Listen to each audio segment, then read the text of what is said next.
Work from home పేరుతో ఘరానా మోసం. నంద్యాల జిల్లా ఆళ్లగడ్డ నియోజకవర్గంలో 150 కోట్ల భారీ స్కామ్.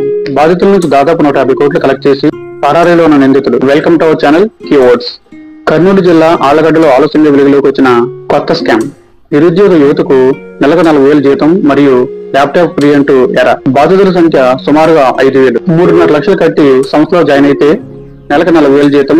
ఈ నకిలీ సంస్థ నిర్వహించిన ప్రధాన నిందితుడు రాజారెడ్డి, వీరారెడ్డి, మహేశ్వర్ రెడ్డిలపై జోర్నపాడు పోలీస్ స్టేషన్ లో కేసు నమోదు చేశారు. పోలీస్ కస్టడీలో ఉన్న రాజారెడ్డి అకౌంట్ లోనే 8 కోట్లు ఫ్రీజ్ చేశారు. ఇల్లు బంగారం తాకట్టు పెట్టి మరీ డబ్బులు పెట్టామని కన్నీళ్లు పెట్టుకుంటున్న బాధితులు. అనంతపురం ఎమ్మెల్యే అఖిలప్రియ గారి ఇంటి ముందు ఆందోళన చేస్తున్న బాధితులు. విషయాన్ని సీఎం దృష్టికి తీసుకెళ్లి బాధితులు న్యాయం జరిగేలా చేస్తారని చెప్పిన ఎమ్మెల్యే అఖిలప్రియ గారు. యువత మరియు నిరుద్యోగుల లక్ష్యంగా కోట్ల వసూలు. కర్నూలు, నంద్యాల, అనంతపురం టార్గెట్ గా చేసుకున్న నకిలీ సంస్థ యాజమాన్యం. గైస్, చిన్న నోట్, ఇది ఏ వ్యక్తికి ఏ పార్టీకి చెందిన ఇన్ఫర్మేషన్ కాదు. సోషల్ మీడియా నుంచి తీసుకున్న ఇన్ఫర్మేషన్ మాత్రమే. నా మాటగా మీ అందరికీ 3 విషయాలు. డబ్బులు కట్టండి, జాబ్ చేస్తామని చెప్పే ఏ కంపెనీ అయినా నాకు తెలిసి 99% ఫేక్. వర్క్ ఫ్రం హోమ్ లాంటి స్కామ్లను యువత గుర్తించగలగాలి. అండ్ స్కామ్లను ఇరుక్కోకుండా అలర్ట్ గా ఉండాలని నా ఈ చిన్న ప్రయత్నం. ఈ ఇన్ఫర్మేటివ్ వీడియోని మీ ఫ్రెండ్స్ అండ్ ఫ్యామిలీకి షేర్ చేయండి. మన ఛానల్ ని సబ్స్క్రైబ్ చేయండి.